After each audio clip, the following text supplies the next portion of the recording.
ચાલો ગુજરાતના પ્રાચીન ગુફા સ્થાપત્યની એક એવી અદ્ભુત સફર પર નીકળીએ જ્યાં પથ્થરોમાં સદીઓ જૂની વાર્તાઓ પડઘાઈ રહી છે.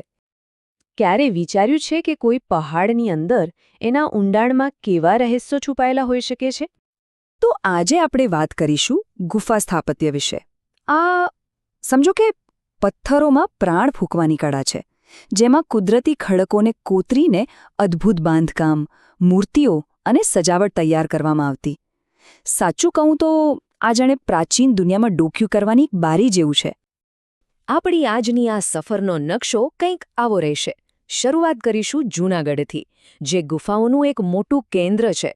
ત્યાંથી આપણે સૌરાષ્ટ્રના ખડકોમાં છુપાયેલા કેટલાક રત્નો શોધીશું. પછી દક્ષિણ ગુજરાત અને કચ્છના પડઘા સાંભળીને છેલ્લે આ પથ્થરોના મૌન સાક્ષીઓના વારસાને સમજવાનો પ્રયત્ન કરીશું. તો આપણો પહેલો પડાવ છે ઐતિહાસિક શહેર જૂનાગઢ. અહીં 3 અલગ-અલગ ગુફા સમૂહો છે અને મજાની વાત એ છે કે દરેકની વાર્તા સાવ જુદી છે. જૂનાગઢમાં મુખ્યત્વે આ 3 ગુફા સમૂહો જોવા મળે છે. એક બાવાપ્યારાની ગુફાઓ, બીજું ઉપરકોટની ગુફાઓ અને ત્રીજું ખાપરા કોડિયાની ગુફાઓ. દરેકની પોતાની એક આગવી ઓળખ છે. અહીં સ્થાપત્યનો તફાવત જુઓ. એક તરફ છે બાવાપ્યારાની ગુફાઓ, જે ઈસવીસન પૂર્વે 1લી-2જી સદીની છે. એ 3 સીધી હરોળમાં છે અને એકબીજાને કાટખૂણે છેદે છે. તો બીજી તરફ ઉપરકોટની ગુફાઓ છે, જે 2જી થી 4થી સદીમાં બનેલી. એનું માળખું બહુમાળી છે અને નીચે ઉતરવા માટે પગથિયા પણ છે. કેટલું સ્પષ્ટ દેખાય છે કે સમયની સાથે સ્થાપત્યની શૈલી કેવી રીતે વિકસી. અને હા, ત્રીજો સમૂહ એટલે ખાપરા કોડિયાની ગુફાઓ. અહીં જે અવશેષો મળ્યા છે ને, એના પરથી લાગે છે કે તે પણ બહુમાળી જ હશે. પણ અફસોસ કે આજે ખૂબ જ ખરાબ હાલતમાં છે. આ આપણને પુરાતત્વની વાસ્તવિકતાનો પણ ખ્યાલ આપે છે, ખરું ને? ચાલો હવે જૂનાગઢથી આગળ વધીએ અને સૌરાષ્ટ્રના વિશાળ પ્રદેશમાં પ્રવેશ કરીએ, જ્યાં હમણાં શોધાયેલી કેટલીક અજાયબીઓ આપણી રાહ જોઈ રહી છે. જરા વિચારો, ખંભાલીડાની આ પ્રાચીન ગુફાઓ છેક 1959માં શોધાઈ. આટલા બધા વર્ષો સુધી આ કલાકારીગરી દુનિયાની નજરથી કઈ રીતે બચી હશે? આ વિચાર જ કેવો રોમાંચક છે. તો ખંભાલીડામાં એવું તો શું મળ્યું? રાજકોટથી લગભગ 70 કિલોમીટર દૂર ગોંડલ પાસે આવેલી આ ગુફાઓમાં એક મુખ્ય ગુફા છે, જેમાં એક ચૈત્યગૃહ એટલે કે પ્રાર્થના ખંડ છે. અને સૌથી ખાસ વાત, એના દરવાજાની બંને બાજુએ બોધિસત્વ અને ઉપાસકોની અદ્ભુત મૂર્તિઓ કંડારેલી છે. હવે આપણી આગલી મંઝિલ પર 1-2 નહીં, પણ પૂરી 30 ગુફાઓ આવેલી છે. જી હા, આ 30 ગુફાઓ તળાજાના તાલધ્વજગીરી ડુંગરમાં કોતરેલી છે. ભાવનગર પાસે આવેલી 3જી સદીની આ ગુફાઓમાં એભલ મંડપ નામનો એક વિશાળ સભાખંડ છે, જે ખૂબ જ પ્રખ્યાત છે. અને જો 30 ગુફાઓનો આંકડો પ્રભાવશાળી લાગ્યો હોય, તો હવે સાણા ડુંગર પર આવેલી ગુફાઓની સંખ્યા સાંભળો, પૂરી 62. ગીર સોમનાથ જિલ્લામાં સાણા ડુંગર પર આ 62 ગુફાઓ એવી રીતે ફેલાયેલી છે, જાણે કોઈએ પહાડ પર મોટો મધપોડો બનાવ્યો હોય. આંખો બંધ કરીને એ દ્રશ્યની કલ્પના કરી જુઓ. એક આખો પહાડ જાણે જીવંત મધપોડો બની ગયો હોય.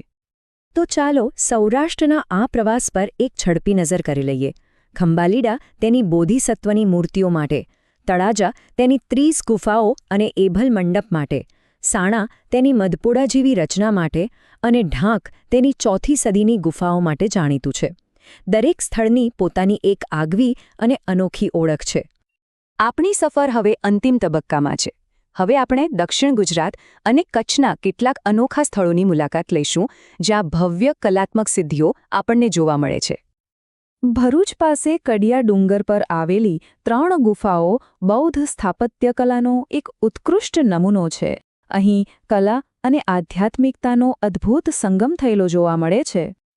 પણ અહીંની સૌથી અજોડ કલાકૃતિની ઊંચાઈ છે 11 ફૂટ.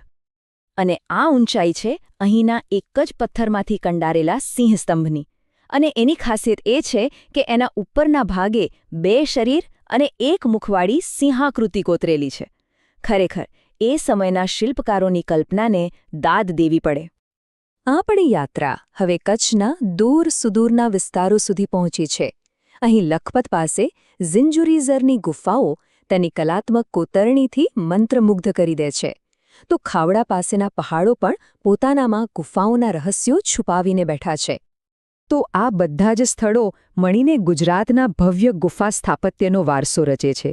આ માત્ર પથ્થરની કોતરણી નથી, આ તો ઇતિહાસના મૌન સાક્ષી છે. આ સ્થાપત્યની સિદ્ધિઓ કોઈ 1-2 દાયકાની નથી.